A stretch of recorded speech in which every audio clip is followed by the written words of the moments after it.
This episode is brought to you by Bellator's Publishing, bringing stories to the world that last forever. Today on Faithfully Fantasy. We seem to have lost the point where Xaden called Lilith a monster. He'd read her intentions, he called her a monster, and now he's like, oh, everything your mum did was to protect you. Why did Xaden think that Lilith was a monster? This is something that is telling us what magic is taking from him, and it's not his soul. It's between Amari and Malak, and it was a war of the gods. The only thing that the people of the continent could agree on after the Great War was that it should be called the continent. Why would they effectively erase the name of the gods from the continent?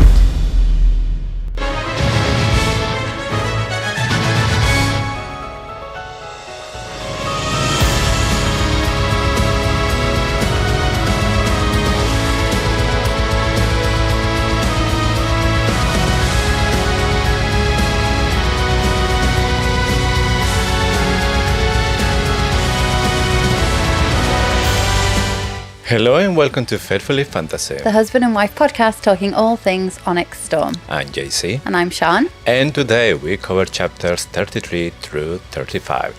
And just heads up, we use strong language, express passionate opinions, and explore complex themes. This episode will contain spoilers from all three books, as well as snippets of information we've had from Rebecca Yarros since the release of the third book.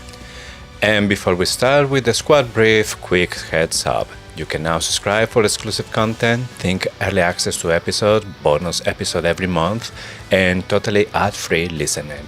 You can even try for free and cancel anytime. For the best deal, check out faithfullyfantasy.com, or if it's easier, just subscribe right on Spotify or Apple Podcast for instant access. And now, without further ado, let's get into the squad brief. If you remember, we are still on Unnbriel. Dragon eggs. They're attempting to deal in dragon eggs. The squad is having none of Queen Marlise's deal though, and they can't get off the island quickly enough. We head to Hedotis, and it is quite possibly the weirdest island yet. An island as pale as the face of someone who just realised the chocolate cake is poisoned, but more of that later. We're met by a group of, on the face of it, welcoming, if not purple-eyed, people. But shut the portcullis, it's only Mummy Ryerson. Except now she goes by the name of Mummy Ferris. We dine with the triumvirate, pray to the god who doesn't like to be prayed to, and did we mention the chocolate cake is poisoned? There is so much to cover this week, and oh my god, I've got so much to say about Hedotis. Yes, now when we start to see the book is getting really interesting, because now a big part of Xaden is coming to the book as well. Yeah, and like, spoiler alert, I have done a complete 180 on Mummy Ryerson. Like, not 2 weeks ago, I was saying, I hate that woman. She is like the worst woman. I have completely changed my mind. Surprise. Well, I like to change my mind. Yes. Okay, time for a history lesson. Let's dive deep and see what the past is hiding about the future. Chapter 33. Epigraph. Do not mistake a dragon's bond for fealty. If you expect a dragon to choose their rider over the well-being of their own kind, prepare for two things, disappointment and death. Colonel Kaori's Field Guide to Dragonkind. Kaori is back! Yeah, we miss it in all this book. I do miss Kaori. He doesn't have a big role in this book, does he? No, we don't have that much content for what the fuck is Kaori doing. We haven't had one of those episodes in a while. Yeah. He's like my favourite fumbling professor.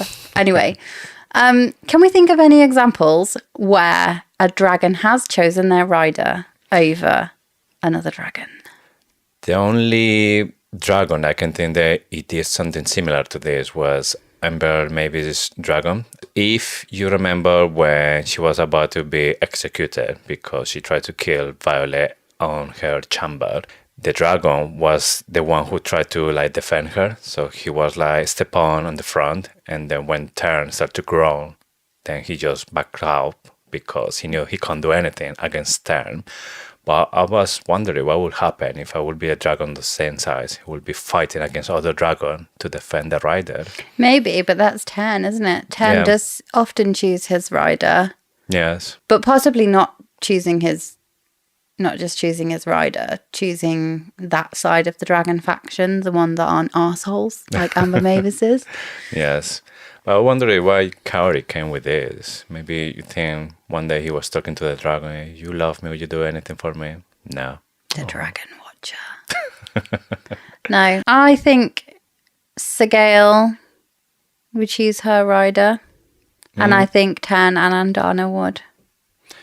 Yeah, I think maybe the dragons, they know they are linked for life.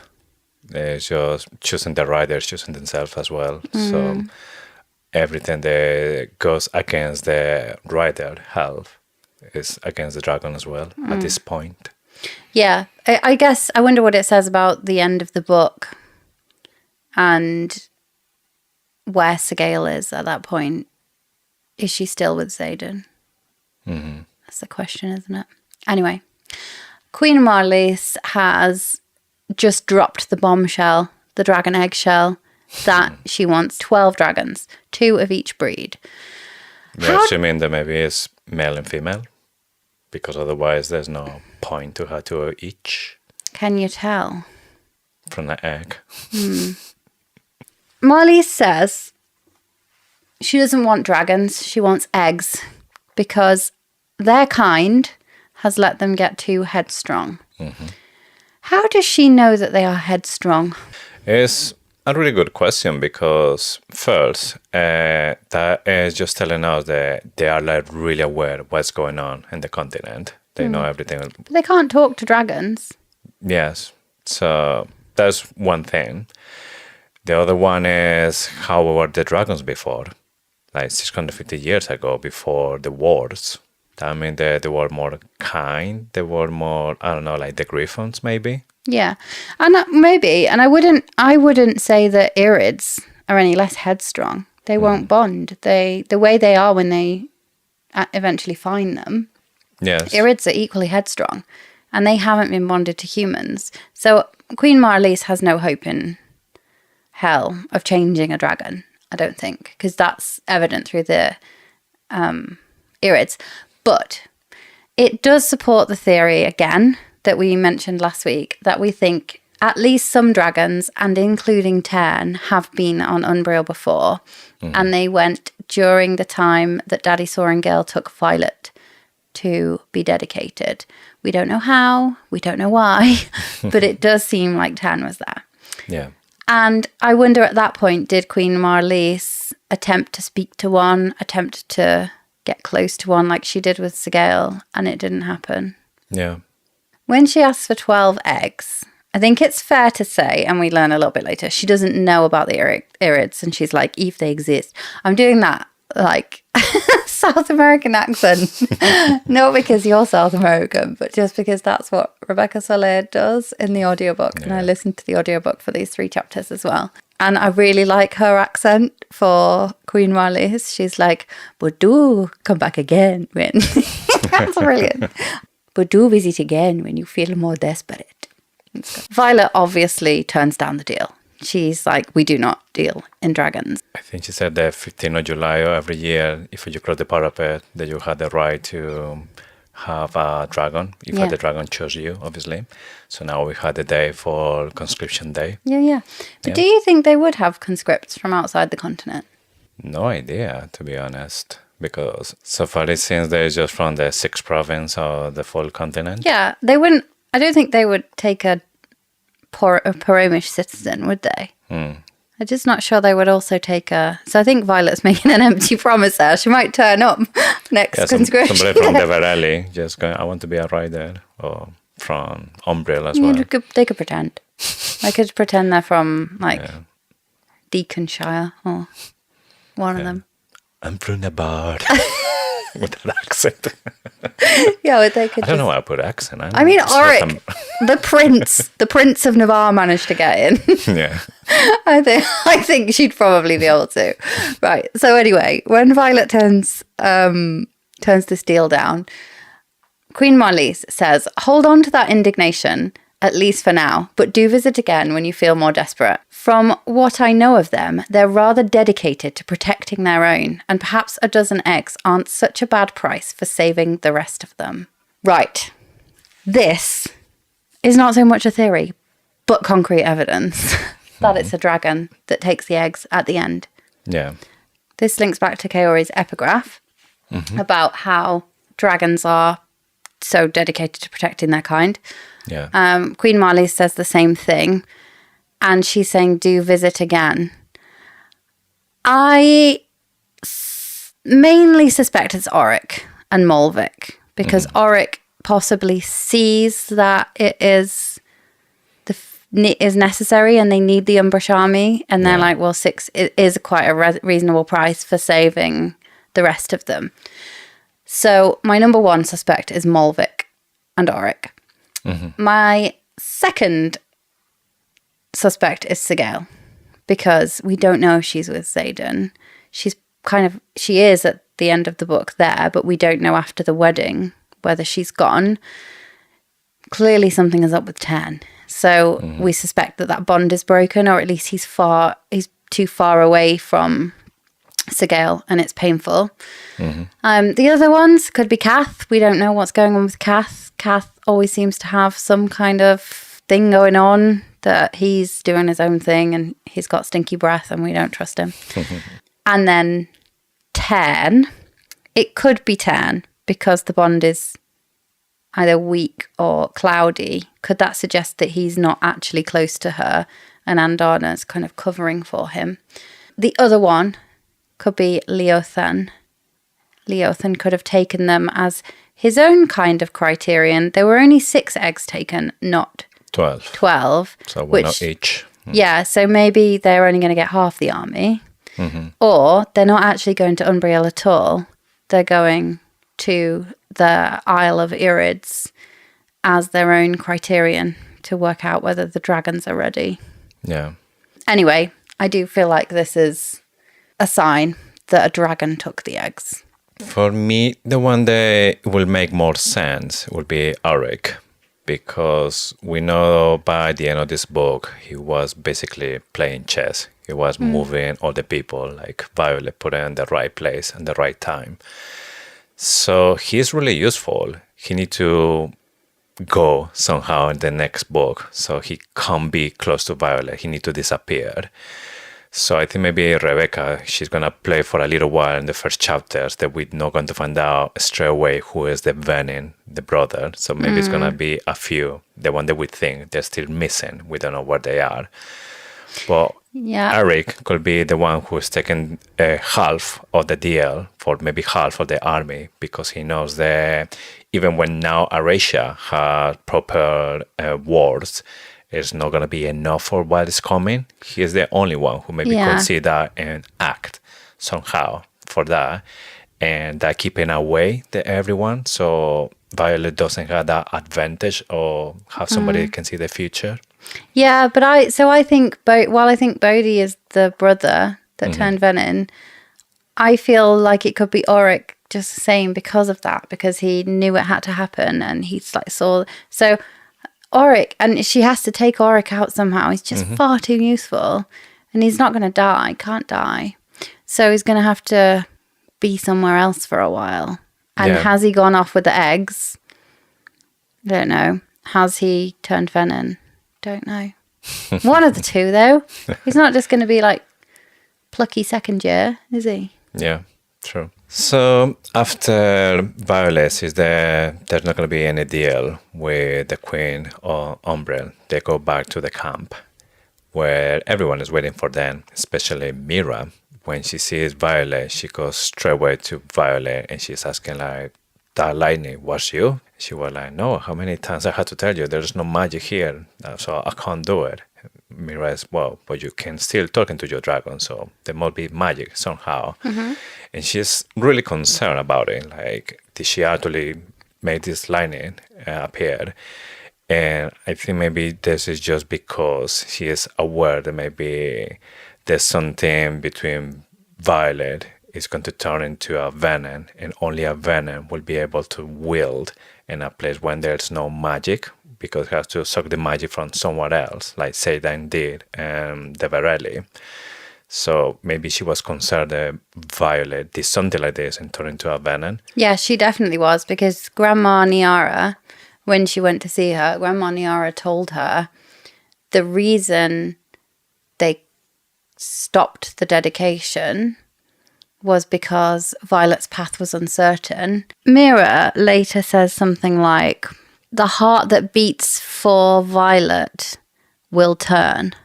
I think it's the priestess that maybe says it or something. But then that's when Xaden tells Mira that he's actually Venom. So that whole time, Mira's been worried that Violet's going to be the one that turns Venom. But I don't know the timelines. We have to get to that bit, because I feel like in this part, Violet instigates the conversation about the dedication, doesn't she? And she's like, I found somebody with silver hair. And Mira genuinely seems like she doesn't know what that means.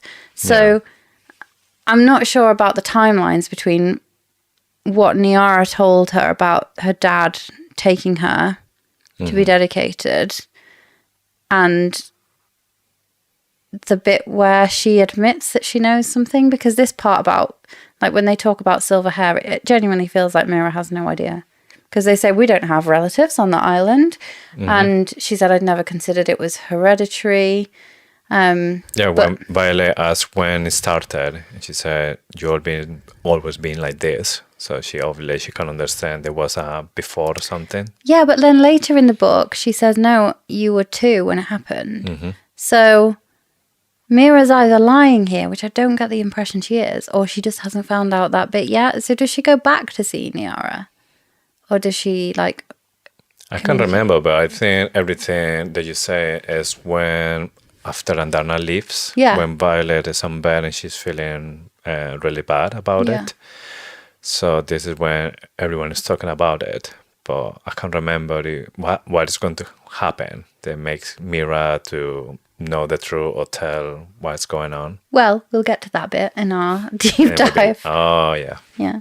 They can't wait to get off this island. They stay, I think, just long enough for the griffins to rest a bit or something. And then they head to Hedotus. Yes. So. Interesting place, yes. 10 says. So they arrive on Hedotus. It is really pale. It's like anemic island. 10 says, perhaps magic gets weaker this far away from the continent. Main question is that they haven't been to Zelna yet. Zelna is the place we go to next, so the Isle of Zanal. There is magic there.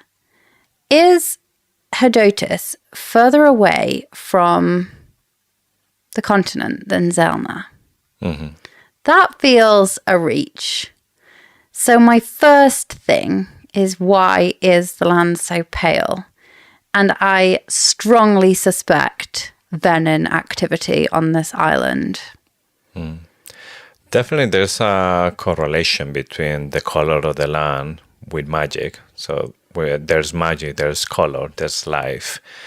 So far, for me, the interesting part is for this island, they're really pale. So that means there's less magic. But so far, I can't point it out is because the islands are really far away from the source of magic. There's like maybe the continent, or it's because something is draining the island. So there was magic, or maybe there's still a little bit, but not even enough to give in color to the ground. Something drained it or is draining it. Yes. I don't see how there would be magic on Zelna, which is further from the continent.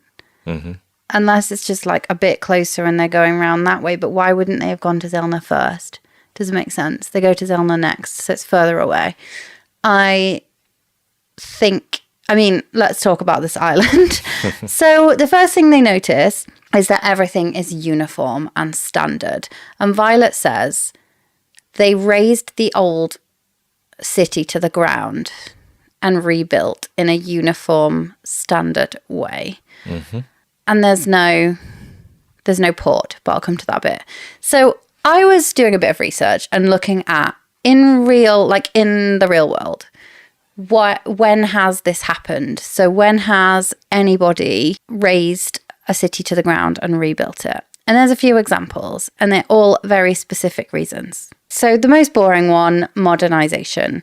So everything's too old, the streets are too narrow, you can't fit the cars down it. What they did in the 19th century in Paris was that they razed a lot of it and they rebuilt it. That one's boring. I really don't think Herodotus was just like, oh, this isn't modern enough, we need wider streets. I mean, they're not driving cars, are they? So make a lot of sense to be something in this book. Yeah, just that's too boring. Yeah. Starts getting interesting when you look at post-disaster reconstructions. There's loads of examples of this, like Haiti and Fukushima. They're hit by either earthquake, flood. Just war as well. Yeah. It's been all destroyed. Yeah, or war. Mm-hmm. Then you obviously have to rebuild. You've got no choice but to rebuild. So war is an interesting one. Were they previously attacked? Were they attacked by venom? Were they attacked by dragons, wyvern, and that's why it had to be rebuilt? Possibly.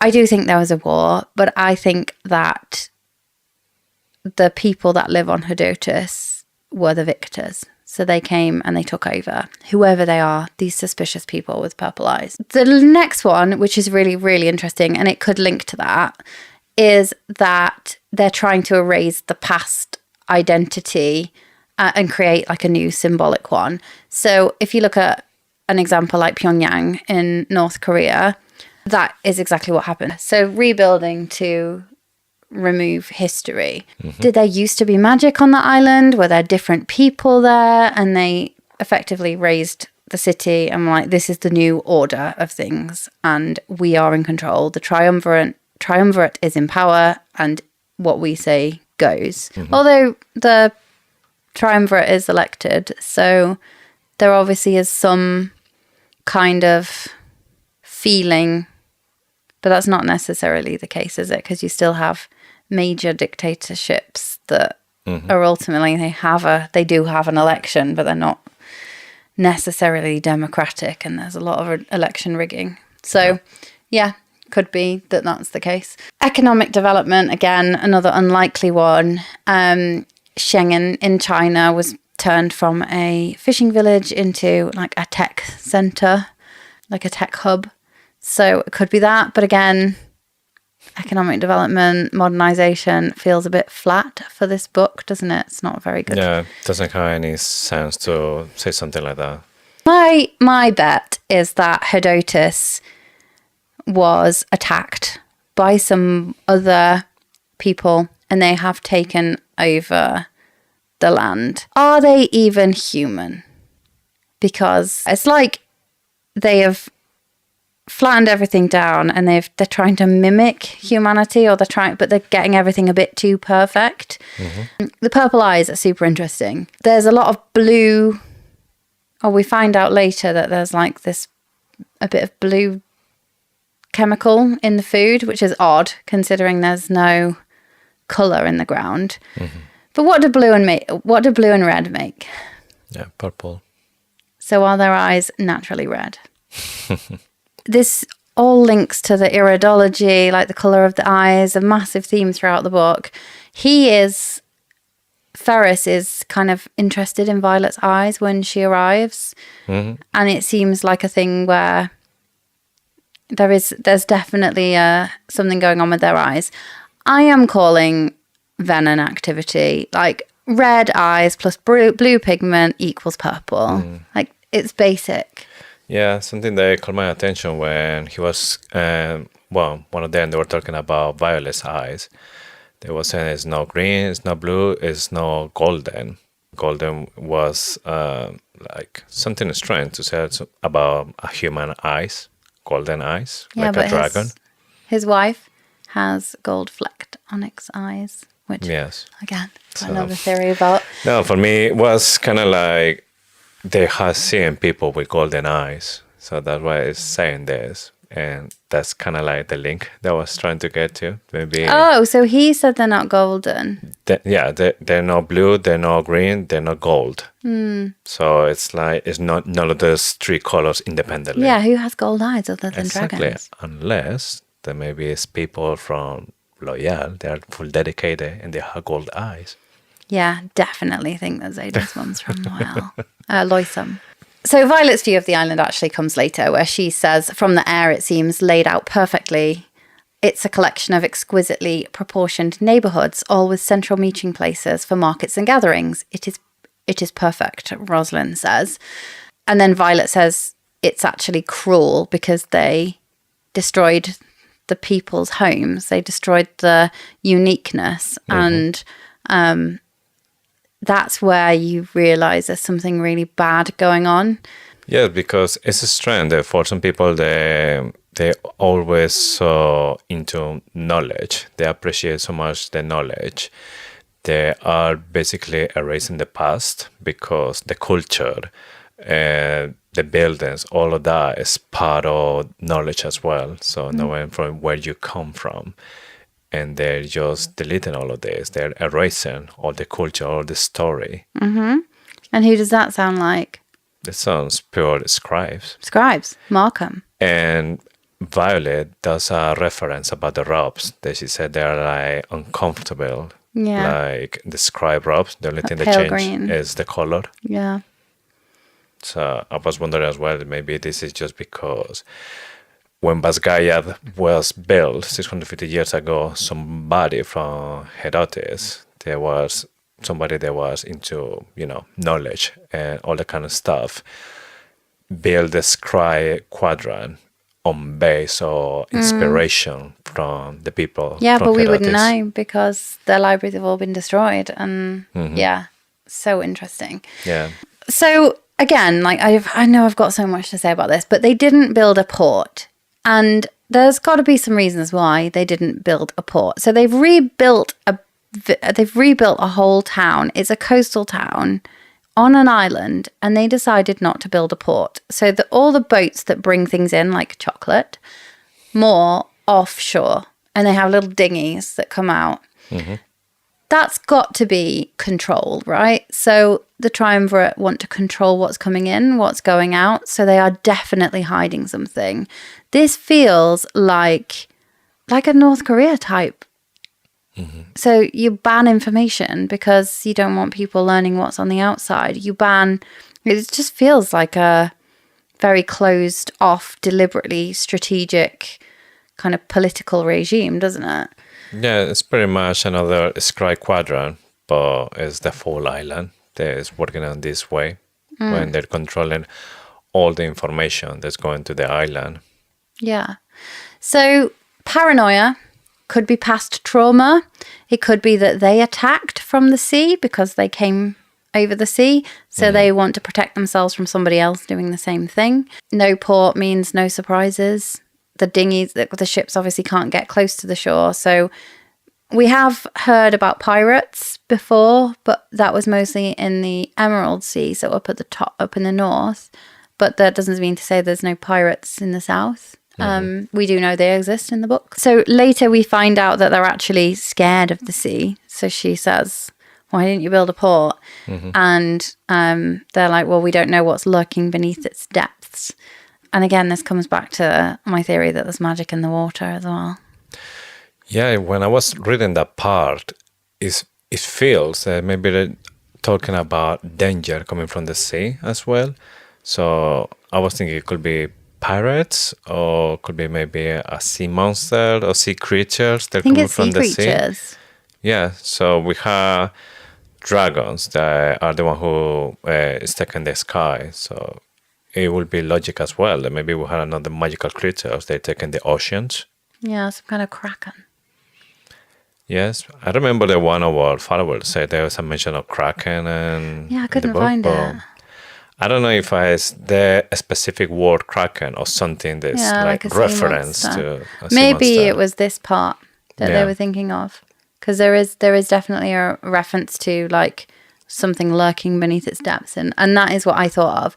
So before Onyx Storm, I would have been like, no, that doesn't fit with this world. Like, but the way Rebecca Yarros has brought the gods like fully to the fore, and there's mention of pirates, like I can't rule anything out at this stage, because yeah, I would have thought that would not, but now I'm kind of expecting the revelation to be that there's magic in the water. Yeah, so basically with Fort Wind and Iron Flame, we started like in a bubble.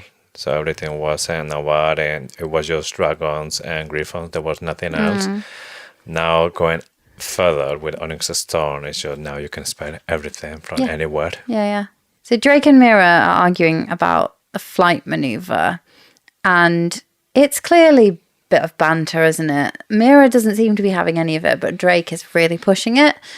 And Xaden then says, Drake, you're starting to annoy me. And Violet and Garrick share some kind of glance that's like, that's not him. Surely that tiny thing wouldn't push him over the edge. But this to me seems like he's reading Drake's intentions, and Drake is intending to like flirt with Mira. But he can't be because there's no magic. Yeah. But it really, really seems like it. Yeah, it's something weird because he said you're annoying man and you should stop that. Yeah. You need to be careful with that.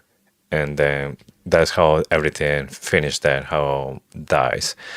But it's just too random to be just something random. Yeah, exactly. He's definitely able to read some intentions for somehow, because there really is no magic there, apparently. Unless then maybe has something in the pockets or some The kind alloy. of magic that he's just channeling just tiny bits to read intentions. Well, Violet has the alloy. Maybe. The other thing that for me was really random, and this scene is when they're walking on the beach and they spot a dead bird in the beach. Even Violet is like, yuck. Why? Because of the Eris birds. So she learnt on the previous, she mentioned in the previous chapters, or even in this one, I can't remember, but the Eris bird, if they migrate too late to Hedotus, they end up dead with like blue dye around their lips. Do you remember? Yeah, because they're eating the berries. The berries. Which she's going to later use to poison Faris. So it's all linked. The dead bird is like innocuous enough, but actually it's foreshadowing, and you only realise that when in the rereads. So a group of locals arrive. Yes, and Garrick tense when he see the people arriving, and I was just wondering, maybe did he spot Xaden's mom from the distance somehow? I don't know, because he does seem genuinely surprised when she turns around the corner. I don't know if he's just tensing because you would tense. These people, you don't know what to expect from them. Yeah. Right, Faris, and I'm going to go off on one about silver hair. Faris has 2 strips of silver hair. Not white, not grey, silver. I say that so many times. Red curly hair, nice. Why is there silver streaks, and why does that make us think of Suri? It's definitely something about it. It can't be just something because age, because otherwise she would say it's white. But no, when it's a silver reference, it's because silver. Yeah. I just don't see that he is linked to Dune, this guy, but it's the word streaks. It's not half a head of silver hair, full head of silver hair, it's streaks. 2 streaks, which Suri has 1 streak. Yes. What does it mean? And the other thing, do we then can assume that everything that has to silver hair, it has to be with Dune, or it has to be something else from other gods? Or... So I think it is Dune, isn't it? Because it's the specific silver reference. And nobody on Zelna had silver hair. The strange thing that people like Violet, they've been touched but not full dedicated, has half of the hair silver, but there's no streaks. No, so and I suspect, and you suspect, because we've talked about this, that so there's only 2 gods that require a lifetime of dedication, and that is Dune and Loyal, because war and love change souls irrevocably. Yes.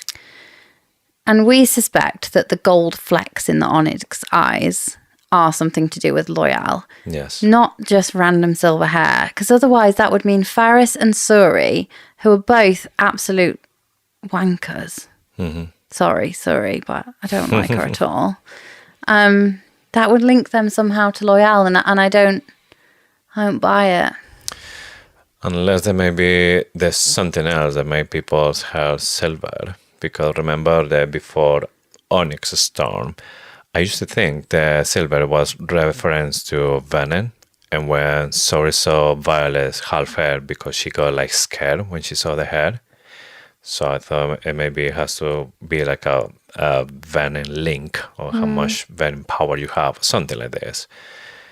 But at the moment, we still don't know why Suri was scared of Violet when she saw the hair. Even if she thinks that means that she's half dedicated or touched by Dune, that actually doesn't mean that she needs to be scared of that. No. Unless maybe she's confusing that silver hair with something else. Yeah, I agree with you. Something venom-y.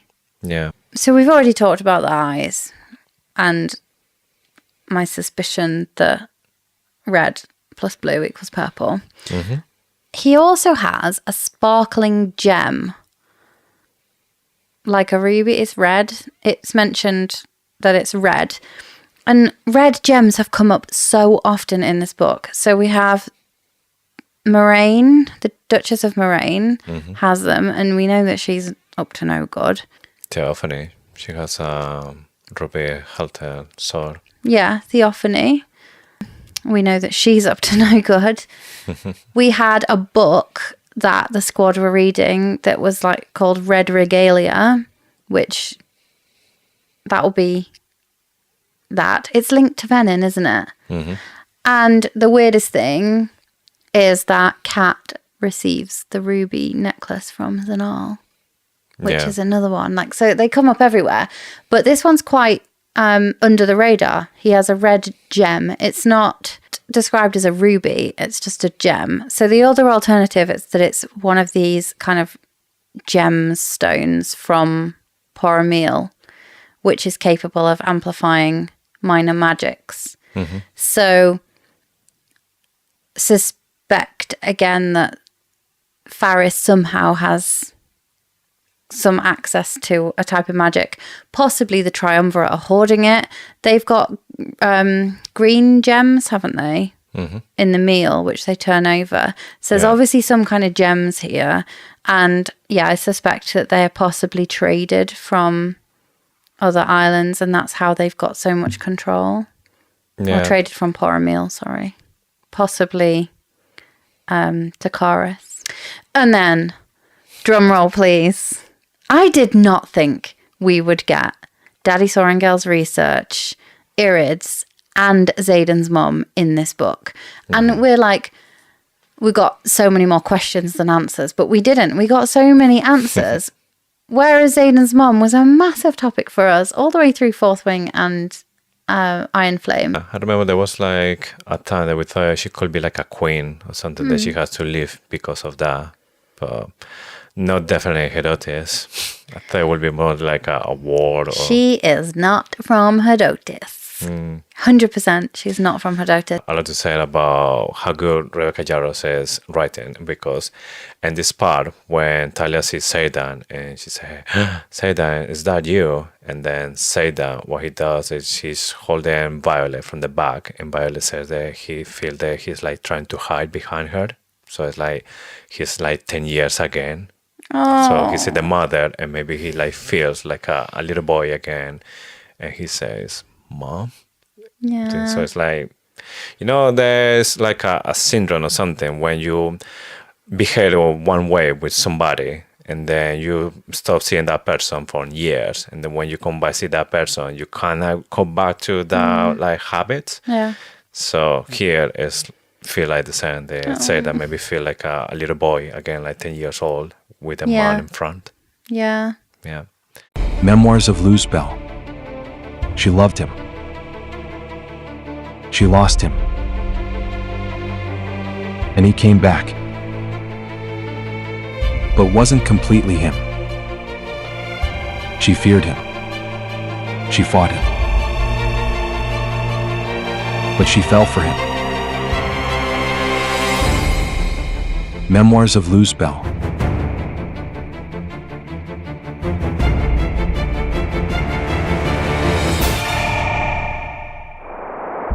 Now available on Amazon.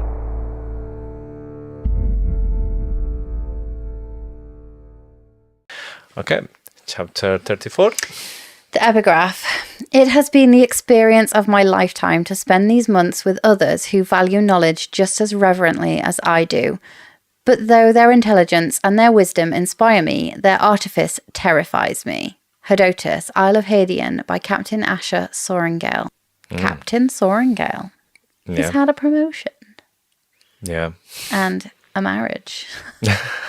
It's suspicious to me that Daddy Soaringale actually enjoyed being on this island. Mm-hmm. Also, did Daddy Soaringale know Xaden's mum was there? We don't know how in the timeline when this happened, because it could be when Xaden was little or even before he was born. Yeah, she could have been there, couldn't she? She could have been in Navarre. Yeah. I mean, yeah, in Tirandor. Or even before in the islands, because we're talking about maybe when he was in the island, Fenrir, he wasn't even started the revolution. No. Way before. Yeah, but This Xaden was captain. born, wasn't he? 23 years ago. Mm-hmm. Yes.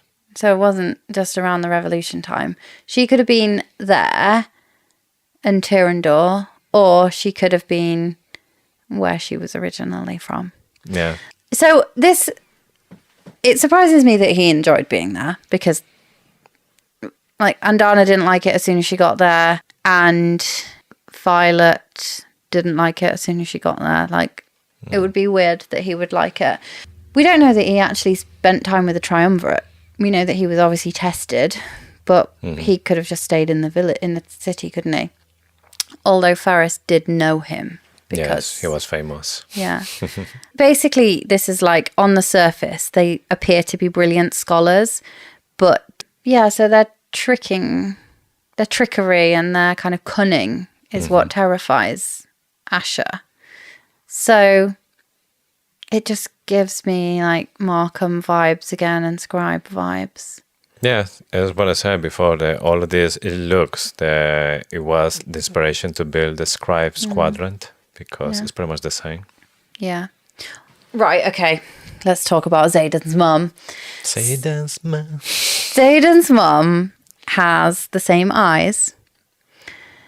Xaden's mum is not from Hedotus. Xaden's mum is from Loisum. Mm-hmm. She has gold-flecked onyx eyes on an island of purple-eyed people. Yes. They try and get around it by saying that the berries or the food turns the eyes of pale-eyed people purple. But I'm not buying it. There are several parts of this chapter that confirm she is not from Hedotus. There is one particular line where it says, Hedotus hasn't entered a war or aligned itself with any kingdom at war in its recorded history. Mm-hmm. If she was from Hedotus, her alliance with Fen would have been in recorded history. So she is not there as Hedotus. She is there in an alliance with Hedotus from possibly Loisum. So my theory is that she is there from Loisum. She is either dedicated to Loyal, hence the gold flecks in her eyes, or partially dedicated, or that is just what they are like on the Isle of Loisum. There is the epigraph, which is confiscated correspondence of Fen Ryerson to unknown intended recipient.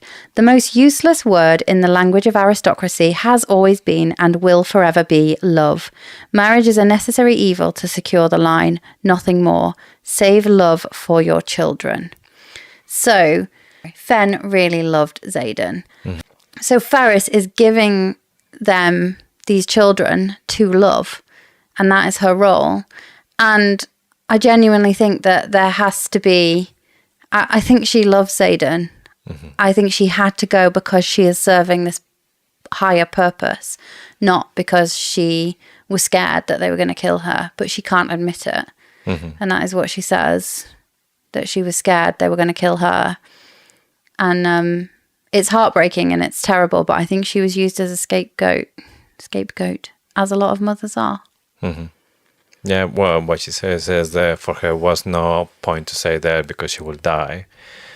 And she knew maybe they say that he will leave. So better for her just to leave the place, to carry on with her mission in life, I guess. Which is giving love. Giving sharing children love. for these men to love. Question is, will she leave the twins? Although they suspect one of them is older than 10, but I mean, how many 23-year-olds can look at a kid and correctly guess an age? I think you have to have had kids, really, don't you, to have a clue, like what, and like not just have kids, but be around kids. And Violet and Xaden aren't at all. Yeah. So Violet does notice the gold flecks in Talia's eyes, and she says something, or she thinks something like, hopefully Andana's kind will know how to return the flecks in his eyes back to gold. We know that they don't, or at least we know they say they don't, because they say there is no cure, that his soul is dead. But I wonder if this is kind of a sign, kind of a link to Irids and Loisum. Although the Irids say they don't live with humans, they don't live with people. They have travelled quite far, and I feel like possibly there's a link with Loisum. Perhaps they are on Loisum. So far, it's the only island that we haven't seen it yet. It will be interesting to see the culture, or if there's anything there, because it might be just a temple when people go there, get dedicated, and they just live to share the love with the rest of the world. So maybe there's not actually people living there because the mission is just spread the love. Yeah, but then you'd expect to see more people with gold-flecked onyx eyes Or everywhere completely else. golden, like Faris said, gold eyes. So that for me is gonna be like one of the interesting to see about the people who are full dedicated to loyal. Then maybe their eyes are gold, like the dragons. Yeah. Right, so they are welcomed into the home of Faris and Talia, and shown to a room. Obviously, Xaden is not in a good way. So Violet answers the door. Talia gives Violet a tray of food for Xaden. She's trying to get to Xaden. Tern says Tellery loathes her, and Sigale is trying to work out whether to let her live. How does he know any of this? He can't communicate with Sigale. I think just because there's no magic doesn't mean that when they are actually together face to face can communicate as a dragon. So maybe they're growling and they can talk each other, but it's just when they're apart they can't do it mentally. But I think if they're face to face like animals, they can tell everything with their look, with the jazz, with the groanings and all that kind of stuff. Yeah, but we would struggle to communicate with each other if we're used to talking and then all of a sudden we couldn't talk or hear. Yeah, but we still have, I don't know, the common thing as a human species. Yeah, but it would still be really hard. You'd just be like, I don't know, it'd be really hard. Well, For those just listening, I was just pulling faces. Not sure if the dragon from the beginning, they started with magic and straight away it was a mentally communication. Yeah, but then you get so reliant on something, don't you? You get reliant on an easy form of communication that you can't do it any other way. And say more is, if you remember presentation day when the two green dragons came to Violet, the Violet was talking to them the two dragons, they were like talking between them, and Violet and they were doing kind of like a growling or something, and they were communicating between But they them. would have been communicating in their heads because they can do that. Yeah, but there's still like a sound or something. I'm not convinced. Yeah. He risked erasure. Violet tells Talia that he risked erasure for Violet, and Talia is shocked, and she says, like, through a watery smile, then he loves you. His father would never have done that for me. And I think that watery smile is like, this is where I started to get the vibes that she is like, has managed to bring a child who is able to love. And that was where I was starting to get the links. Yes, because that's another of the reasons I think those golden flakes has to be with Loyal, because Xaden, he's just pure love for Violet. He said Violet is the first thing. Like, there's nothing above her, because he just loves her. Violet's everything for him. And this is just another hint for that. Yeah, and I do think that it protects him somewhat from the venenism, because the very like fact that it says war and love change your soul irrevocably, like that changes your soul. And when you give your soul, that's not the same, is it? If your soul is changed by love, surely that is not the same. I still think in the magic light balance, when Xaden is just channeling because he needs power for a specific moment, so he needs a limited power, just enough to overtake somebody. He's not doing it because he's ambitious, so he normally does it because protecting somebody. So maybe magic, it will change a fair price, and maybe it's not the soul. It's something else, like emotion. That's the problem. So you can see in this chapter, and it's actually really heartbreaking, that he doesn't want to feel pain. And he says, when I let go, or when I channel magic, I don't feel the pain. Yeah. So there is something, he is slipping. And like the dream that we get later shows that Bowen at least thinks that he's got tools that will convert Xaden. Anyway, Xaden finds the serum and the antidote, and you think everything's going to kick off, but it doesn't. He's like, I'm glad you've got it because I don't want to hurt you or whatever. Although we get his view here of his relationship with Sigale at this moment. He says, I would take it if it meant that if I wasn't going to hurt you. If I knew that, if I didn't think Sigale would like roast me for cutting that connection off. And while it seems like Sigale wasn't talking to him up until this point, or she can't talk to him, but up until at least when they get to Zelna, she's like starting to shout at him. It seems like she would be worried without the connection, because she can't keep an eye, or she can't kind of convince him not to channel. Also, I did wonder if he wasn't connected to her, if he would be more desperate to channel from the ground, but you can't, can you? When you've had the serum, it means you're not able to channel from any source. You're in a mentally fog, so yeah, you can't do anything. But for me, I took this moment that Sigale was more like a worried mom. She says that Xaden is struggling with all this stuff with the mom, and even Xaden, there's a time they say that Sigale is just basically going from one side to another one, keeping close to Xaden. And he says, just go hunt something. I know that you're hungry, I know you're in pain, at least just eat something so you can relieve one of those pain. And Sigale just shouting, don't tell me what I do or no. And he like tramples the kids. Yes, that's how we found out that now Xaden has half brothers. Yeah, and Violet's having to translate it for him, and she knows that the kids call her mom. Yeah. But they're really excited about the dragons. Yeah. Which is interesting. They're not scared. No, but their kids, probably they had never seen a dragon before, so it would be like a cool thing for them. I've seen them in books. Xaden says, it makes sense now. It makes sense why she never had family visit. Like he just thought that she was somewhere in Poromil because no one ever told her where she came from. Not that she came from Hedotus. Yeah, he didn't even know they were from one of the islands. No, but she did whisper, apparently. She told stories of the people who lived without war and they had purple eyes. And that's odd, considering everything else points to the fact that she wasn't from here. But then Violet says it's because there is this villadrite, is what it's called. So they eat villadrite, which turns their eyes purple.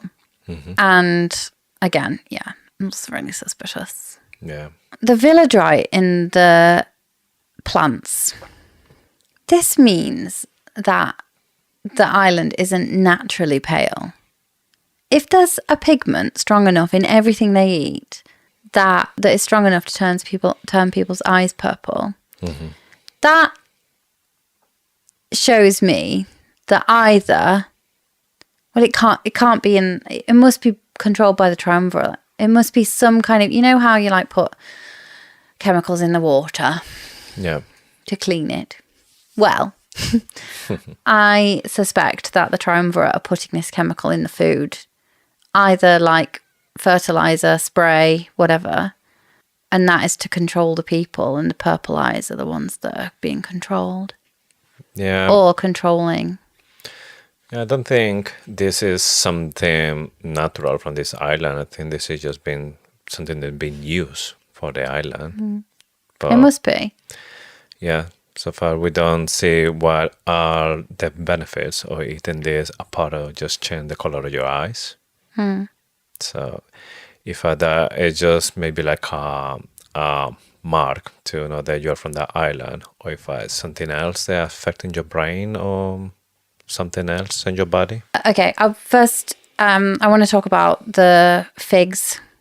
So Talia brings the tray of food and it's got sugared figs on. And it's quite convenient that she brings the figs because they are the cure, the antidote to the poison in the chocolate cake. So while Talia seemed very shocked by the whole thing and she was like, you poisoned my son, it just so happened that she brought the figs on the tray and effectively gave him the antidote before the poisoning. So either she suspected it or it's a coincidence. I don't think it's a coincidence. I don't know, because she really seemed really affected when she found out there was poison in the cake. But I don't know if it's affected because he used the poison in the cake, or maybe she was expecting it would be somewhere else. No, and then I don't maybe think... they waste the cake, all the chocolate for like... Seriously, after weeks and weeks collecting the chocolate, you poison the cake? I think she loves Xaden, I do. I changed my mind. Anyway, regardless of whether you think she was in on it, the antidote was there all along. Wonder had he eaten them before and there was already figs in his system, whether he wouldn't have been affected. And that's where you start to think, did she know? Yeah. We do know that she was chatting to the chef because Violet sees her. Anyway, some more clever writing from Rebecca Yarros just to add another piece of evidence to the fact that anyone who says Rebecca Yarros is not a good writer is just a lazy book reviewer. Xaden says it's a shame we don't have a mender here to mend your ribs because she's struggling with her broken ribs. And Violet says, in a world without magic, the best medicine is time. And then they look down at the beach and they see Kat and Traeger walking hand in hand. And obviously they're talking about the time that it's going to take to repair her ribs. But actually there's a really nice link to Kat and Traeger here, how Kat has come to terms with the fact that she is no longer going to be with Xaden and she can't hold on to that anger and kind of regret forever. She's moved on and now she's found Traeger, and what's helped with that is time. Yeah. You get over a breakup in time, don't you? Yeah, in the end, we always said time is the best medicine for everything. So they're having a moment, Violet and Xaden, on this balcony. And he's like, you think I should go, don't you? And she's like, it's up to you. I'm not the best person to ask. And then Xaden starts being a bit weird and saying, because she charmed you in the 3 minutes by the door. And Violet responds, because my mum is dead. You should go and talk to Garrick about this, because any advice that I give you is going to be kind of clouded by my own grief. And I wonder, like, I'm always kind of asking about Dane's mum and everyone else's mum. We don't know what happened to Garrick's mum. Garrick's mum could have been executed. Yeah, I think it's more likely. But obviously we don't know all the stuff for every single one of them, like the marriage. We know that Leanne's mom was a writer, but the father wasn't a writer, but he died anyway. We know that executed. Imogen's mum and sister were executed. We don't know if they were riders or if they were... Just part of the revolution. I suspect they could have been, because she's got 2 signets. Yeah, I definitely think the mother of Imogen was a writer, because I think there is a epigraph when she is saying to somebody that we are assuming that it could be Lilith. They say that in this world we go like in the right way or with the right people or something like this. So she is like in the revolution, or she is fighting against the dark wielders and all this kind of stuff. So she must be a writer, I think. Yeah, where it's like, will you be able to say the same thing? I died knowing. Yeah. I remember that now. It's the one, it's the Imogen POV chapter, isn't it? Yes. Xaden then comes back to this, like, well, my mum's dead. And he's like, oh my God, I'm so sorry. But he says everything that your mum did was because she loved you, basically, or to protect you. And my mum just left. Yeah. 2 things here. I don't think Talia did. I think she left to protect him. I think there was something loyal going on to protect him. But 2, we seem to have lost the point where Xaden called Lilith a monster. He'd read her intentions. He called her a monster. And now he's like, oh, everything your mum did was to protect you. Why did Xaden think that Lilith was a monster? Because by that time he was 100% human. And now that he's Venom, he's like, oh, well, now I understand. So he knows that she was Venom now. She was a Venom, yeah. I do think she was Venom. I genuinely do think she was Venom. The red eyes in the story, like that memory.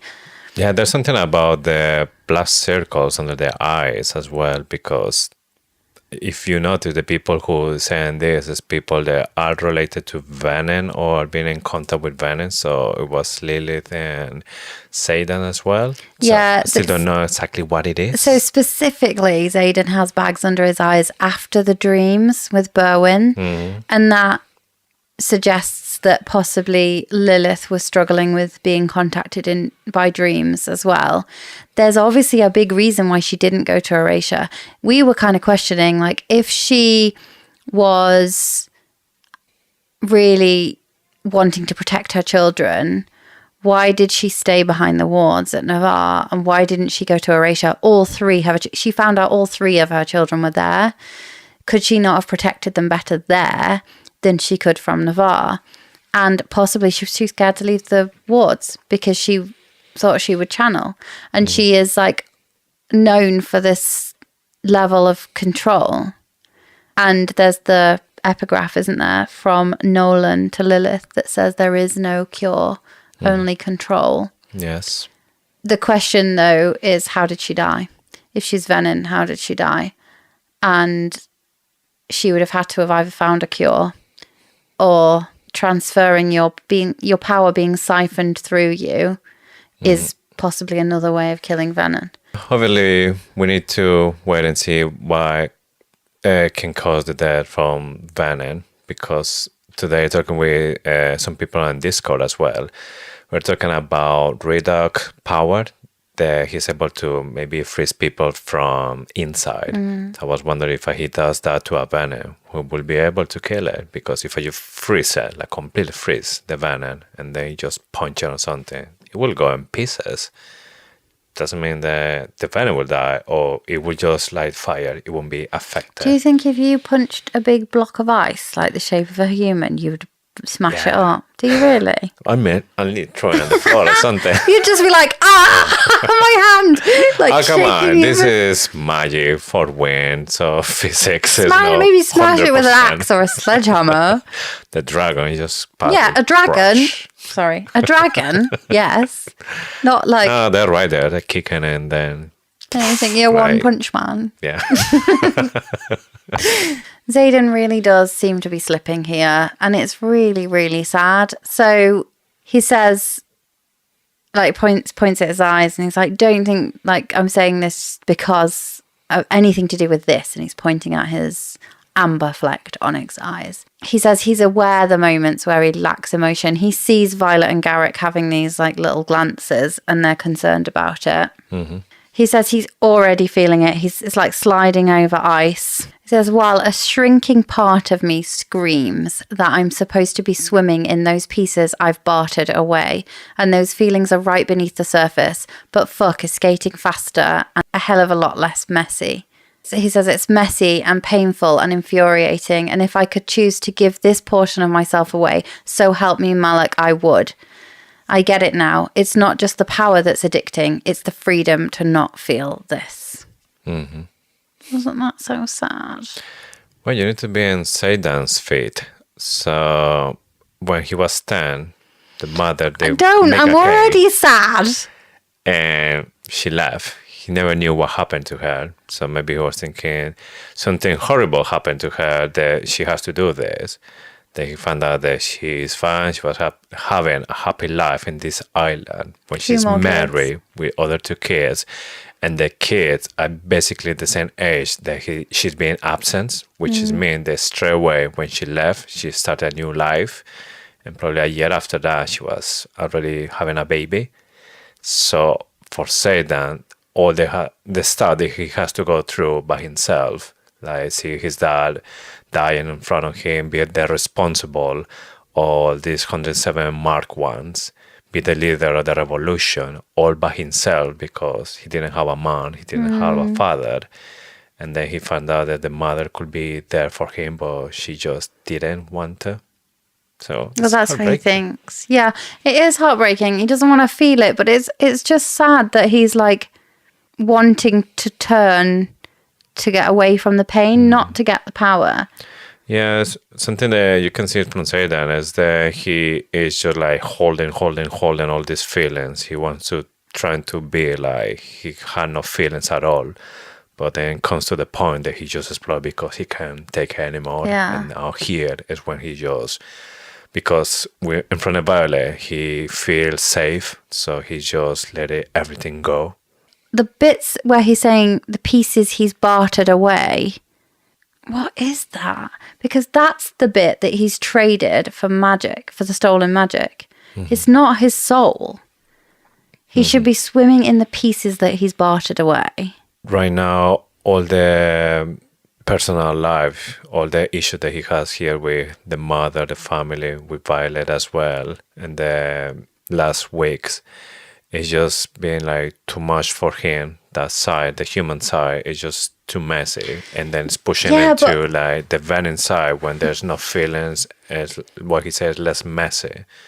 So I mean, there's no issue because he's not thinking, or when he's channeling, there's nothing other stuff. Yeah, that's exactly what he is saying. But Rebecca Yarros is giving us clues here, because if you think about what Jack said, he said, we can't choose which part of us gets given away. Then Xaden is saying, I should be swimming in the pieces that I've bartered away.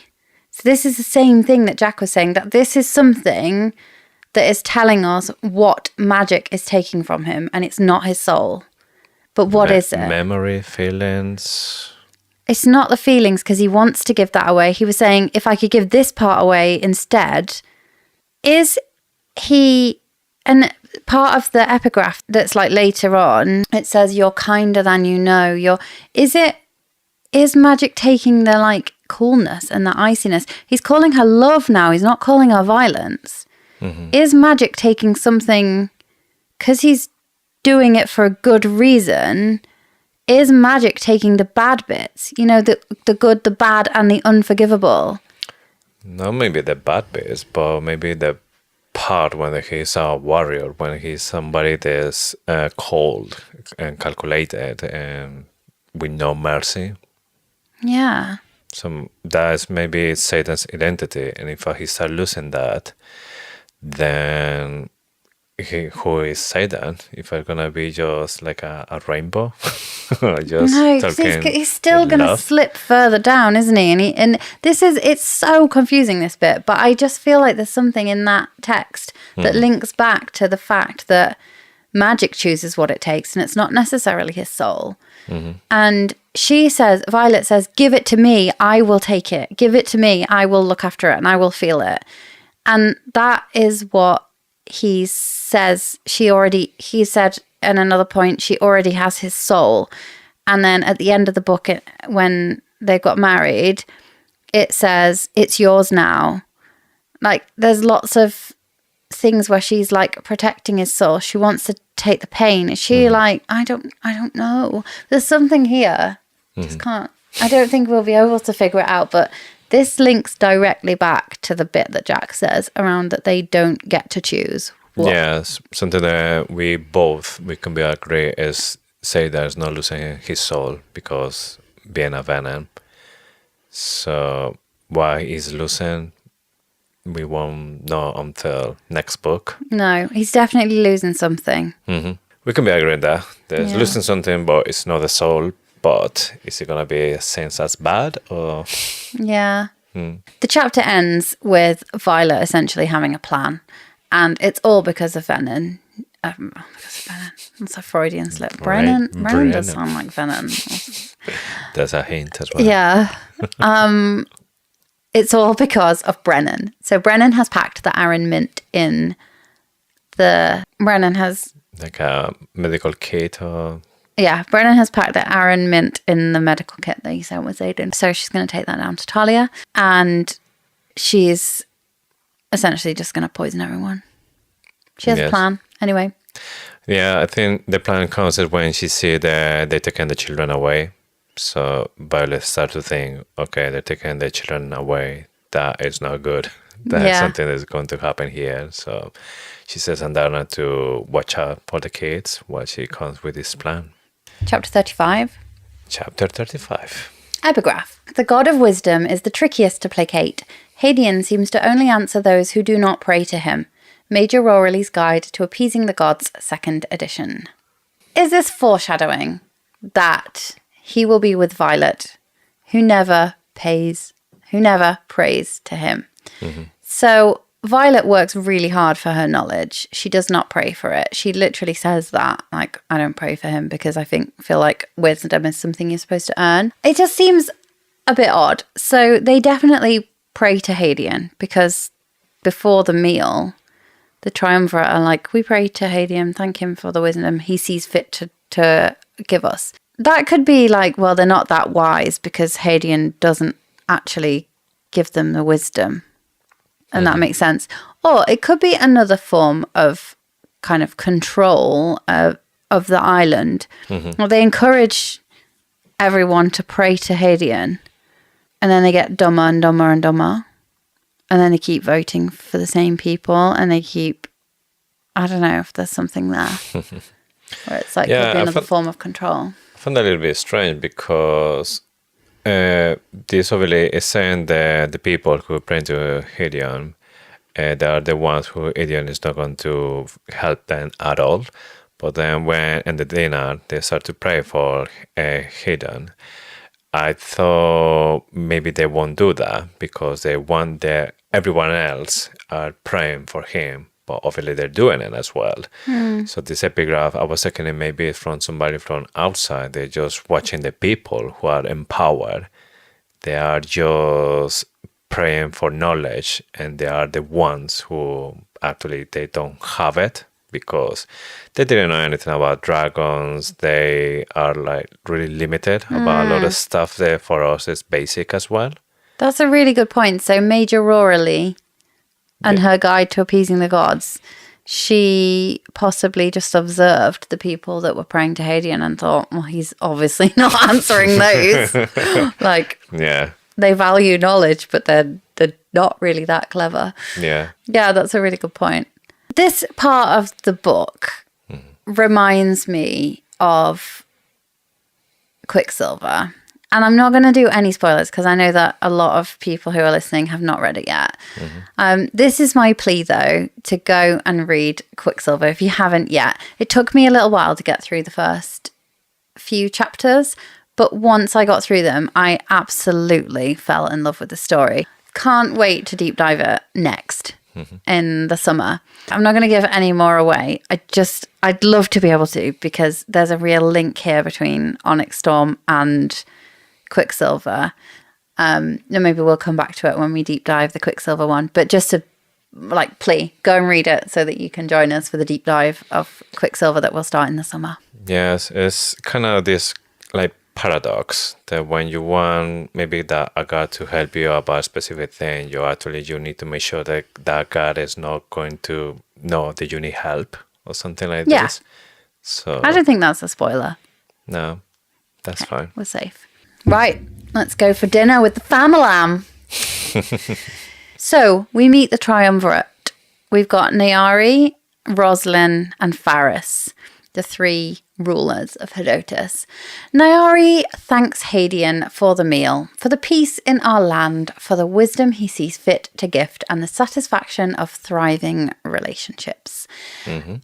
And then they're all like, I can't remember what the equivalent of amen is in the prayer, but Oric also speaks the language. He does not miss a beat, and he finishes the prayer with them. Yes. And this is just another sign that he's been trained for all of this. For me, Arik is another Xaden Ryerson from Fort Wayne. That when you think that you going through all the layers, then something else comes and you have no idea what else come from that same character, that what else is hiding that's going to be so important. And we will find out, obviously, by the end of the book, the other stuff that he can do, but not just in the sickness related, but as a prince, all the stuff that he is able to do. Yeah. Oric is my favorite. He's quite quickly becoming my favorite character. So here in this part is when the tea is served. Faris is giving the thanks to Violet about this gift, and Violet said that she's just happy to help. But Faris is just holding the goblet, but he's not doing anything. Violet even says it's like he's waiting something. And Xaden is the one yeah, we're glad that you like the gift as well. So he grabbed the cup, he drinks it, boom, put it really hard on the table. So Faris is looking this scene awkward. The Xaden is just being rude, I guess. But after he sees Xaden drinking is when he drinks from the tea. So obviously he doesn't trust Violet neither at this point. Well, it's because he knows he's about to poison them. Yes, so he got tricked. It's just because Xaden started drinking. So he never thought that he might have the antidote already in the body. So he just thought, okay, they're drinking now, this is safe. Then this shows the gap in wisdom between Violet and Faris. They said, they've all got chocolate cake, but they forgot to bring them forks. Oh, the guests have forks. So just put two and two together. If it was me and I was poisoning everyone, I would just make 2 chocolate cakes. They didn't cut the chocolate cake at the table, did they? Yeah. It depends if you just trust your chefs and your waiters, but make sure that the poisoned chocolate cake goes to the guests and the non-poisoned chocolate cake goes to them. Because Violet could see, if they're eating it, must be fine. Unless you cut it at the table, it doesn't matter. Make 2 chocolate cakes. Does that mean I would be allowed entry into Hades? Sorry, Hedotus. I don't want entry into Hades and Hedotus.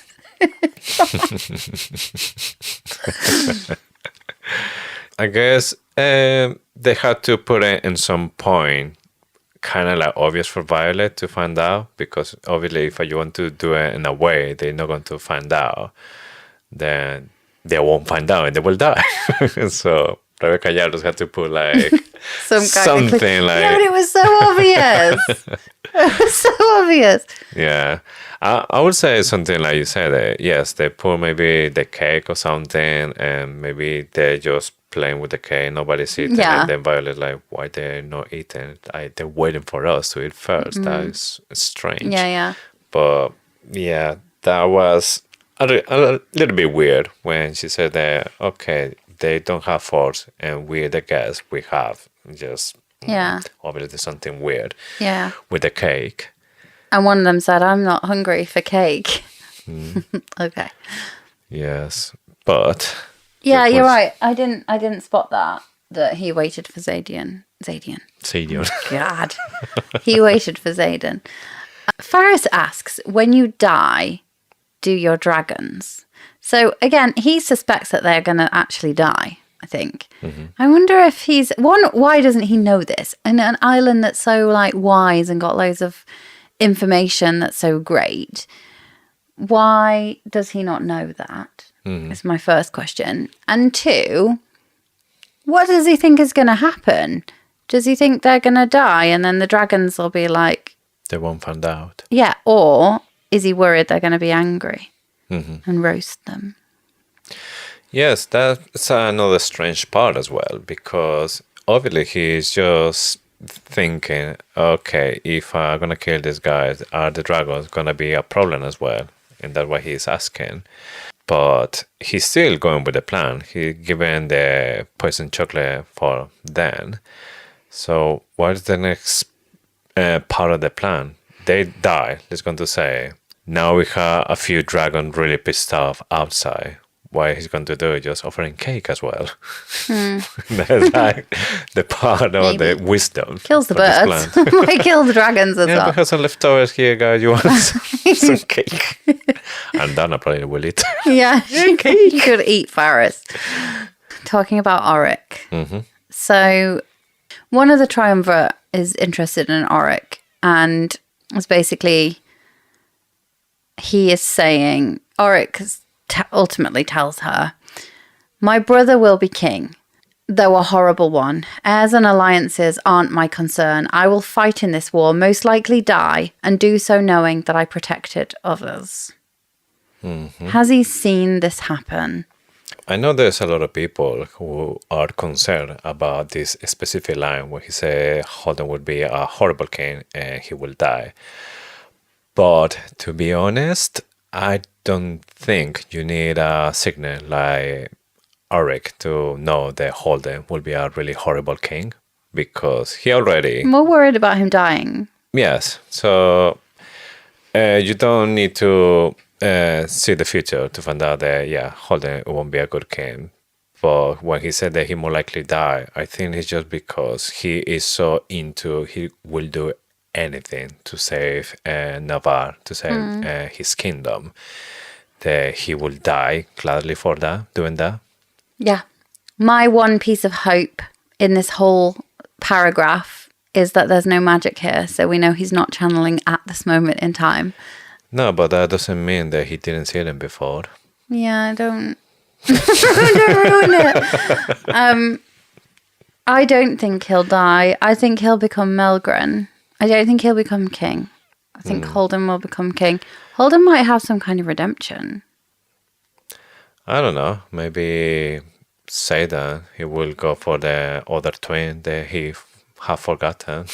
Go for the all of them, and then Auric will be king, because Xaden says that in the previous chapters that he will be a king because he is not his father, he is not his brother. So he will be the king that everyone needs. I kind of have a feeling that the Toweries will lose the throne. I feel like this has the markings of a change in power, and we're getting loads of clues that Tyrrendor will have a crown, and it might split the continent. This war might split the continent again, so they won't be united under Navarre. They'll be individual kingdoms. It will be province, will be kingdoms. Yeah. So I get the feeling that if Holden does become king, or if Oric did become king, I hope he doesn't, because he doesn't want to be, then that would be king of Chaldea. It will make sense because the dream from Maren, when she was telling to Catriona that you will be the queen of Tyrrendor, that crown will be yours, he will choose you. That could be maybe the next in line from Tyrrendor, not say that, probably Bodhi. He will choose Catriona as a wife. So they will be king and queen of Tyrrendor. That's terrifying. Why? Don't trust Bodhi and Catriona as our rulers. No, Cat's growing on me, but I don't know. I think that Maren has some kind of seeing what people will become kind of gift. Not like Oric's signet, but just like a knowing somebody's destiny. Yeah, had a vision and she sees Catriona as a queen of Tyrrendor. That doesn't mean that she knows how it's going to happen or when.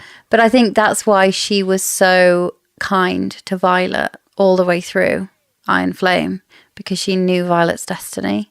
I think that's my strong prediction, is that Maren can see destinies. Yeah, what the people will become. They seem to be really interested about Xaden breaking off the engagement with Cat. So Talia supports our kind of theory there, because she's saying it would not surprise her whether that in the course of this war, Tyrrendor would become its own kingdom again. So even Talia thinks that that's going to happen. Yes. Through this whole conversation, though, we do find out that Talia has heard that they've broken things off. Xaden and Cat were no longer betrothed. And that means that Talia is getting news from the continent. Yeah. This is another part where, so they're trying to get Xaden and Cat to form a marriage alliance just for 3 years, have a kid, and then their bloodlines would be linked. And Garrick pipes up and says, if bloodlines meant allegiances, we wouldn't be here right now. Because Garrick is kind of suggesting there that Hedotus should already be in allegiance if bloodline meant that. Yes. And they don't. So there's only 2 possible things that could be going on here, I think. One, they're bullshitting them and a bloodline doesn't mean an alliance at all. 2, Talia is not from Hedotus, but that would mean that they possibly have an alliance with somewhere else that does have Talia, that Talia is from. Yeah. So there's possibly already an alliance with Loyal that they don't know about. But Loyal doesn't have an army, so again, it doesn't that we know of. Or lovers. Yeah. I don't think Fen married her for alliance. I think he married her for something else, and that's for Xaden. Yeah, maybe he just want an heir for Tyrrendor. No, I think it's specific protection from Loyal. I think it was possibly that he wanted Loyal's protection of his son, which would make it really interesting. Yeah, so it would be kind of like Daddy Sorangel as well, but for Xaden. Yeah. Carrying the gods' favor for the children. For a while, I did think that Xaden's mum was a god. She could be Loyal. Yeah, I remember I don't know that. if Loyal is male or female, Yeah. whether it matters. The other interesting part about all of this they were talking about, for me, when they were saying that, yeah, Xaden should be at least married with Catriona at least for 3 years, and the mother were like, yeah, just 3 years, they happen like really fast, that you don't have to worry that much, it's like mean nothing if you actually you love each other, it's fine. Why? I mean, why is going to Hedotus win from the union between Xaden and Cat? Because even they were saying we can do it really quick in the morning, we can have like everything ready for the wedding. And I was just like, why is the point of this? Because they were looking for the alliance with them, with Herodes. It's going to say that yes, then Tyrandor and Boromir, they come together. That's still not changing anything because Tyrandor and Boromir are still fighting together. That changed absolutely nothing. It shows that he is able to make a wise decision, and that would mean that they accept him.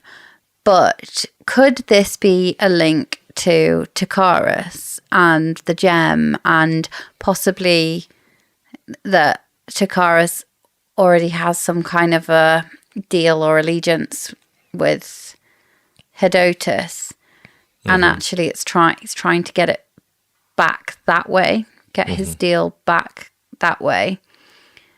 Also, the link here is Talia. So was it Talia's idea to get Fen to make that allegiance in the first place with Kat and Xaden? Because she's still pushing for it. Yeah. It's just weird because Talia knows that Xaden loves Violet.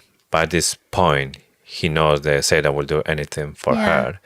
But she's still pushing for this marriage because it's just like business. It's just, they're talking about marriage just like, it's just like a contract that you had to do for a couple of years. You had a child and then that's it. I do guess that, like, the second time I read this time, because I read this set of chapters 2 times in preparation for this, because I wanted to get my feelings straight on Talia. And the second time I read it, I started to wonder whether she was just desperate to get him accepted so that he wasn't going to die. Because Oryx says something like, if it was up to me, I would get out of here. You don't have an army anyway. I'm not interested in you. I would get out of here before we find out what you do to people who do not pass the test. Talia knows what they do to people who do not pass the test. She is desperate for him to pass the test. And she thinks that one of the triumvirate wants him to make this wise decision with poor Emil or with Kat. Just to pass the test. And that's how I read it the second time. And I thought that she was just in a panic because they kill people or whatever they do to people that don't pass the test. Yes. Talia didn't want that to happen to Xaden. Yeah. That's actually good call about it. She'd been a mom trying to protect. She doesn't want him to die. Yeah. Xaden's not having any of this, though. He is not going to marry Kat. He says, I'm not going to marry someone. He says, you're the unwise people if you think I'm going to not marry the woman that I love and instead marry someone I don't even get on with. Poor Kat. But then he's like going off on one. It's like foreshadowing for the end of the book, isn't it? Where he's like, I'm going to marry Violet. You can draw up the papers. That's fine. We'll do that now. We can take your name or my last name. It says my last name is tied to the title, but we could take yours. Xaden offers, and his eyes soften just slightly when they lock on mine. And then Garrick's like, you could hyphenate Ryagale or Sorensen. But anyway, I wonder, this made me think, did Daddy, Sorengale, take the name because Daxton was, and we've said this, haven't we, that Daxton could have been tied to a title? Yes, it's weird that he was for such a long time a shared Daxton, and then suddenly it was maybe after he turned just into captain, because here is when, in this episode, I mean, when we see maybe the first time that he's now Captain Asher Sorengale. Yeah. We don't know if he was maybe with Lilith for a long time. They have Brenna, they have Mira, and then later on they decide to marry, or they marry first and they have children later. We still don't know anything about it. But the fact that he is taking Sorengale name, it just give me like two options. Either he is running away from the Daxton name, because we know there's a Colonel Daxton. And we know that he didn't like his family in the end. Yes. So that could be one thing. That maybe there's a family issues from the Daxton side and he just want to cut that relationship and a Sorengale now. The other part is when Lily says that all Sorengales are riders, and then he found maybe a dragon, and then it's like, okay, I'm gonna be a Soren girl because now I have a dragon. So could be. Yeah, I want or to believe maybe that. they just got married and he became a Soren girl, because that could be. I mean, it's less exciting, but it's a possibility as well. I just don't want to be clouded by like the norm of what happens here, and that the woman takes the male's name. Not necessarily the same in this world. Mummy Ryerson and her reasons for leaving 10-year-old Xaden Ryerson. This made me so angry the first time I read it. I hated her. She says, "I couldn't take you. You are Tyrandor's heir." And then he's like, "You could have stayed," he retorts, and my head aches at the ice in his tone. And I know masks his true hurt. You could have been my mother. So why do you think she left? It's something strange, to be honest, because looking at the timeline when this happened, Xaden was 10. So we know there were Dark Wielders, there was issues and that kind of stuff, but Fen was building a revolution as well, but nothing was like horrible bad after, I think maybe 6 years after that, when Fen Ryerson is captured and executed. I think Xaden was 16, if I remember properly. So it's been 6 years before things go like completely wrong. So why she didn't stay there? Why she has to leave exactly when he was 10? Because that's the end of the contract. You are not allowed to be here somehow. Yeah, maybe. That's it. Maybe. It seemed like he treated her really badly, doesn't it? Yeah, so maybe it was Fen, the one who said, well, you're here just for a contract. The contract is done. I don't need you here because I want to raise Xaden my own image or something like this, you know? Like a really proud father that doesn't want a woman like disturbing the education or the beliefs of the son. So maybe it was because of Fen, not because the mother. And then the mother has to live with nothing else. Because I don't think it's because they're Dark Wielders. Because, like I said, nothing happened after 6 years after she left. So why was the need that she has to leave? Because the contract said 10 years. Exactly 10 years she left. Yeah, you wouldn't. And if you loved your kid, you wouldn't leave them, period. Yes. You wouldn't leave them on, unless it was to protect them. It would still be the hardest thing ever, wouldn't it? But also, like, you wouldn't leave them on their birthday. So she had to leave. She was forced to leave. Whether it was like a God's will that she had to leave, or whether it was Fen pushing her out, something happened. Yes, because we're just assuming that she left by her own will. She was preparing the cake. Maybe when she was coming with a gift or something, Fen or the soldier just grabbed her and just taken out. And it wasn't even her fault. Yeah. And maybe she doesn't want to say anything against Fen because she knows how much Xaden loves his father, and now that he's dead, it's no point to maybe blame the... Yeah, there's definitely something more to Talia than I got from the first reading. This time round, I'm being a bit more careful and not being some women also, and I should say this, some women are just not meant to be mothers. And they hate it, and they don't have a connection, and that is not something you can avoid talking about. So there are cases where mothers leave, and they leave because they think it's the best thing for their children and them. Like, they're just not meant to be a mother. Yeah, they just believe that their child is gonna be better without them because they're just horrible parents. Fathers do that all the time. But they don't get judged anywhere near as much as a mother would for doing the same thing. And that's kind of the way the world is, isn't it? Yeah. And I fell into that trap the first time I read this. I was like, how could a mother leave her child? I think it's the blanket that got me. I was like, she obviously cared for him. She obviously loved him. Why would she leave? And I still don't think we've got that answer. I think she's just saying she left because they were going to kill her. That isn't the case at all. I think that, yeah.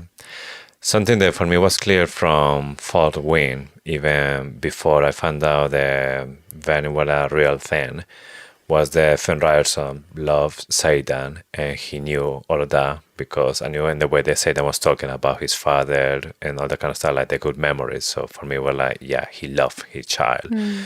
But then in Iron Flame, we start to find out a little bit parts of the mother, like the blanket, like you say, the chocolate cake, all that kind of stuff. That is something that is not done because you are bored or because you have to. That's the thing that you really want to do it because that's how you want to express love for your child. Yeah. And I'm completely sure that she really cares about Satan. She loved him. Yeah. But we don't know yet what make it go. So, like I said, the door is still open. It could be stuff that we don't even haven't think yet, and it's not gonna be just because she took that decision. Maybe that decision was told for her, and she couldn't do anything else. One of them says, one of the triumvirate says, you talk about the continent, you don't even know the name of it. And Auric pipes up saying it's Amoralis, but Poromish records say that it was Amalekis. So you've got two things there. Amoralis is Amari, and you have Amalekis, which is Malak. So Poromish people, they have the Bay of Malak. For the Poromish, the continent was named after Malak. For Navarians on that side, the continent was named Amoralis after Amari. My theory is the Great War was between Amari and Malak, and it was a war of the gods. The only thing that the people of the continent could agree on after the Great War was that it should be called the continent. Why would they effectively erase the name of the gods from the continent if the Great War was not to do with them? And I'm going to take it even more unhinged. Possibly the war was between Malak and Amari. Possibly the war was between the dragons and the gods. And the gods controlled the magic before this war. And the dragons effectively stole it, and the possibly the griffins took it from Malak, and the dragons took it from Amari. And then the dragons are like, we pay no heed to your puny gods, because they defeated them. And actually it was the dragons that dictated the continent should be, or the dragons and the griffins that dictated the continent should no longer be named Amoralis and Amalekis, because they no longer controlled the magic. The dragons did, and it was now going to be called the continent, and everybody agreed on that. It makes sense that, that we've had different islands that basically have the other gods in this island, and the continent. There's like this massive piece of land. It was called maybe Amoralis because it was dedicated to Amaris, the queen of all the gods. So you have like the biggest piece of land because you're a queen. But then Malik, I think Malik because he is basically a god that is all related to the dead. And even in the Greek mythology, we have Zeus and Hades. They're just fighting constantly for the power. Hades is the god of the dead or the underworld. So here we can maybe see something similar. Amoralis is the queen of all the gods. Against Malik, they think that he should be the king of all the gods. So we had this like little reference here as well. So I found that like really interesting. Yeah, and maybe it was the dragons like that put a stop to that war and like just eradicated the gods. Yeah, something that I started to think after finish Onyx Storm is that the gods, they were humans at the beginning and they turned into gods themselves. Because they could channel. Yes, because they were controlling the magic. And that was maybe before the dragons. And then after the dragons started to maybe take over about the magic, They just And the get rid venom of- came, and the venom were the next thing. Yeah, it's all about magic. The only way this whole thing is going to end if nobody has access to magic. Yes, like parents we do when the children are fighting for one toy Yeah. for nobody there. Share it, or That's neither it. of you have it. Put in the bin. Yeah. Going back to Eric, even Violet says what else is holding, because she was like, for fuck's sake, this is something else that we didn't know about Eric. First, all the language that he can speak, we no problem, and now the history as well that not many people have. And I was just wondering, he is not the next on the line, and he knows all of this. Is Holden as well, has this kind of same education? Does he know everything like this? Or is just Eric because he wants to be maybe more inclusive with other people, other cultures, and maybe he asks to maybe spend some time in each island or do I something? don't think he's been before. I think he's learning.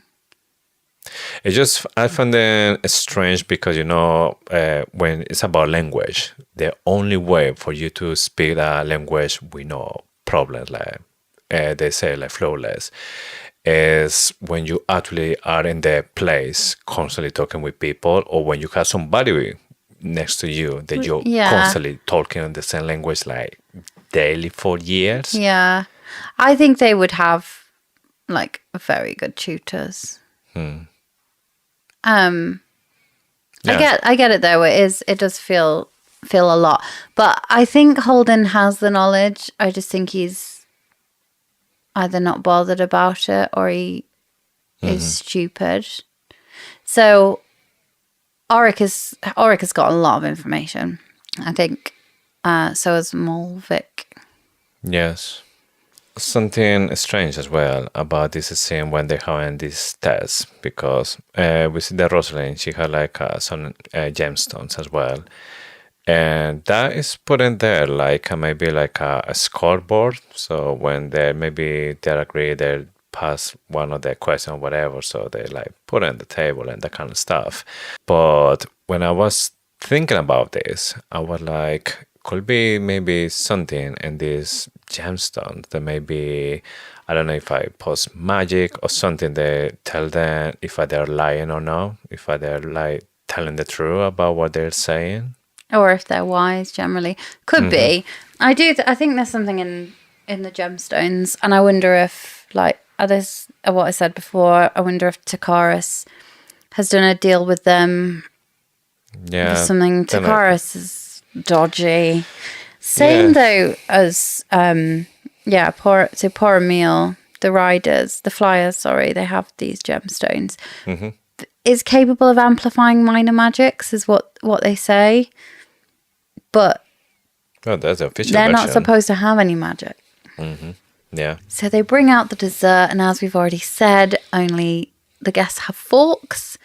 And this bit is really, I don't know if this is just tactless by Talia. There is a really good, or she's just trying her hardest, I don't know. But there is a really good chance that Xaden absolutely hates chocolate cake now because his mom gave him chocolate cake and then abandoned him. And you'd think it's quite a painful memory for him and her. Doesn't, though. He still loves chocolate cake. We know that. So it's fine. Someone else who loves chocolate cake. Oh, yeah. Garrick Tavis. Garrick just doesn't wait, does he? Just gets stuck in and hits the deck. And that's the end of the chapter. Where Garrick said, what's wrong? What? They said we could eat. They said we could start. Bang. Yeah, he's not breathing. Oh, Garrick. That was a big chunk of chapters. Yeah, I mean, it was only 3, but there's an awful lot. And there's something going on in her dotus. Yes, it's definitely something about they demolished the whole thing, the building again, there's no port. It's just so many like dodgy things. People with purple eyes. Yeah. Trust people with purple eyes. So, moving on to Oryx's Auguries, the part of the show where we call out our favourite theory from this week in a bid to stitch them together just before book 4 comes out and make a basically chain. I was thinking of a millipede. I don't know why. Anyway, a montage of unhinged theories and see how many we still believe. Yeah. So what is your favourite theory from this week? I will say that there is something in the sea. So the people from Herodotus, they know there's danger coming from the sea. I don't know exactly if we're talking about sea monsters or maybe kind of like a pirates or something, like ships that maybe cursed or something. Give me like, Davy Jones and Pirates of the Caribbean like vibe. But yes, there's danger in the sea, and we will find out in the next book. Can I have 3 favourite theories this week? No, pick just one. I'm joking. Can I please have 3? Okay. First one. Yeah. Talia is from Loisum, and she is spreading love through giving people children. That sounds so bad. Teaching people to love. No, that's teaching people to love through their children. Then purple eyes are a product of red plus blue equals purple. So you believe the people from Herodotus are venom? Are venom or linked to venom. That's why it's so pale. Yeah. But how are they coping? That's the question. Violet did say, like, where better to find a cure than on an island of knowledge. She didn't even have time to ask them. That's so bad. maybe they know. Yeah. Or at least they know how to control it. And that's possibly where Daddy Soaringale found out, and he took it to Lilith. I'm sorry, I'm making a theory within the section of the theory. Right. And then my last favourite one from this week is that the Great War was actually between Amari and Malak. Okay. Those are 3 good ones. Yeah, we've absolutely gone overboard with the theories this week. Sticking with the theme of precognition, the epigraph for chapter 36 next week. The citizenship test for those wishing to reside in Herodotus reminds me of the entrance exam for the scribe quadrant, but our test is designed to measure how much a potential cadet has learned, and theirs reads as though to prove how much one has not. Herodotus, Isle of Hadian, by Captain Asher Soaringale. Here we go. So definitely there's a link between Herodotus and the scribe quadrant. Definitely think there was some inspiration or somebody from the island before Basgaya was created. And come with these ideas for the scribe quadrant from Herodotus. Hadian himself, possibly. Okay, shall we enter the interrogation chamber? Okay, let's go to the interrogation chamber. Last week, we asked, if you had to fight for an audience with anyone living, who would it be? Oh, okay. I was thinking about this one, and I honestly, right now, at this point of my life, I think I will go for Stephen King, because I'm an author. Stephen King for me is just like the dream. Like the guy who came with these amazing stories. They have so many, and they are so different, and it's just so unique as well. That for me, I would love to have like a chat with him to know like what inspired every single book, how is his writing process, and I just find that there's such a person that is so interesting because he's in a band as well, so he played the guitar, and he is like one of the top sellers in the world. For me, it's just, yeah, I would love to have like a conversation with him. What about you? I'm going to go totally soppy and say that there is only one person that I would fight to have an audience with, and that would be you. Like, if you didn't, if you didn't, you know how like, it's the same question as who would you most want to sit down for dinner with? Anyone in the whole world. It would be you and our children. Like that, you are the only people that I like, obviously my family and like wider.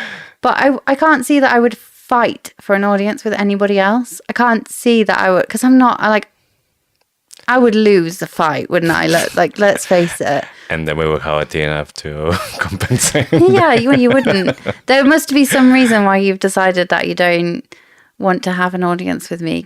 But genuinely, this sounds so silly, but I can't imagine fighting to want to talk to anybody else. Like, I wouldn't fight to...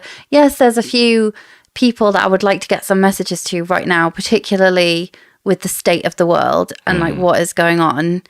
But genuinely, I think the only person I would fight to see would be you. Oh, now I'm looking bad now. No, because you wouldn't think of it the same way.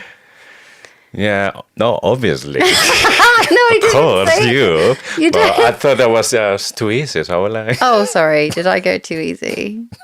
I thought you were going to say like Taylor Swift or something like that. No. Okay, this week. You're serving dinner to your guests, but you need to test them with poison. Which dessert are you poisoning?